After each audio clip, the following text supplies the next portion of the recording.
ভারতের পশ্চিমবঙ্গের মুর্শিদাবাদে দুর্গাপূজার এক মণ্ডপে অসুরের প্রতিমা করা হয়েছিল মার্কিন প্রেসিডেন্ট ডোনাল্ড ট্রাম্প আর বাংলাদেশের প্রধান উপদেষ্টা ডক্টর মোহাম্মদ ইউনুসের আদলে। দুর্গার হাতে নরমুণ্ডে ছিল পাকিস্তানের প্রধানমন্ত্রী শেহবাজ শরীফের মুখ। এ নিয়ে বাংলাদেশ ভারতে তৈরি হয় তীব্র আলোচনা সমালোচনা। ধর্মীয় উৎসবে এ ধরনের উপস্থাপনা কি আদৌ গ্রহণযোগ্য?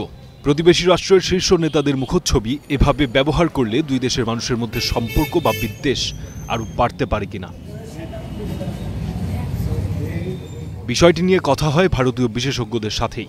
তাদেরই একজন রাজনৈতিক বিশ্লেষক অধ্যাপক বিমল শঙ্কর নন্দ। তার মতে প্রতিমা তৈরিতে সরকার জড়িত নয়, ফলে এই ঘটনায় বাংলাদেশ ভারত সম্পর্কে কোনো নেতিবাচক প্রভাব পড়বে না। ব্যক্তিগত উদ্যোগে বা গোষ্ঠীগত উদ্যোগে যে পুজোগুলো হয়, সেই পুজোর থিম কী হবে বা কীভাবে প্রতিমা হবে, সেগুলো ইউজুয়ালি যারা উদ্যোক্তা তারা ঠিক করেন। এখানে সরকারি কিছু বলারও নেই, কেন্দ্র বা রাজ্য কোনো সরকারেরই কিছু বলার নেই। ফলে এগুলো সম্পূর্ণভাবে যারা পুজো করছেন তাদের ভাবনা চিন্তার উপর নির্ভর করে। ব্যাপারটাকে এভাবেই দেখা উচিত। প্রতিবেশী রাষ্ট্রের সঙ্গে সম্পর্ক খারাপ হওয়ার প্রশ্ন থাকতো যদি সরকারের ব্যাপারে উদ্যোগ নিত।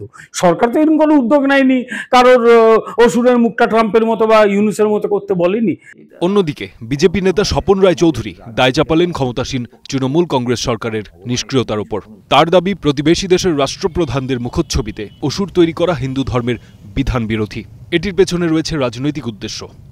ভিন্ন দেশের কোনো রাষ্ট্রপ্রধানের মুখ আমাদের অসুরের মুখ বানিয়ে এই যে ঘটনাটা ঘটাচ্ছে, এই ঘটনার জন্যে আমি ওই অপদার্থর এই রাজ্য সরকারেরকেই আমি দায়ী করবো। তা কোনো দেশের প্রেসিডেন্ট কিংবা কোনো দেশের রাষ্ট্রপ্রধানের মুখ কখনো অসুরের মুখে, এটা আমরা কখনোই কাম্য না।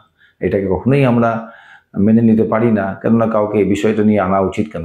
হিন্দু ধর্মের শাস্ত্রে যেভাবে আমাদের মা দুর্গার মূর্তির নিচে অসুরের মুখ দেওয়া আছে, সেটাই করা উচিত। এগুলো করে কোনো দেশের রাজ্যের মধ্যে একটা অস্থিরতা তৈরি করার চেষ্টা করছে তৃণমূল সরকার।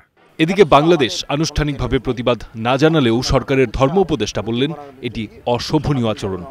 এটা অত্যন্ত দুঃখজনক, কারণ একটা দেশের সরকার প্রধানকে আরেকটা দেশে অসুর বানিয়ে উপস্থাপন করাটা এটা খুব অশোভন, অসম্মানজনক। আমরা এটাকে নিন্দা জানাই। শেখ হাসিনার পতনের পর সম্পর্কে কিছুটা টানাপোড়েন চললেও দুর্গাপূজা ঘিরে এবছরও 1200 টন ইলিশ ভারতে রপ্তানির অনুমোদন দেয় বাংলাদেশ সরকার। আর সে সময় পূজা ঘিরে বাংলাদেশের সরকার প্রধানকে নিয়ে বিতর্কিত উপস্থাপনা দুই দেশের সাধারণ মানুষের মধ্যে অস্বস্তি ছড়ায়। বিশ্লেষকরা বলছেন, প্রতিমা তৈরিতে সরকার জড়িত না থাকলেও এ ধরনের পদক্ষেপের রাশ টেনে ধরা জরুরি। ফারদিন খান, স্টার নিউজ।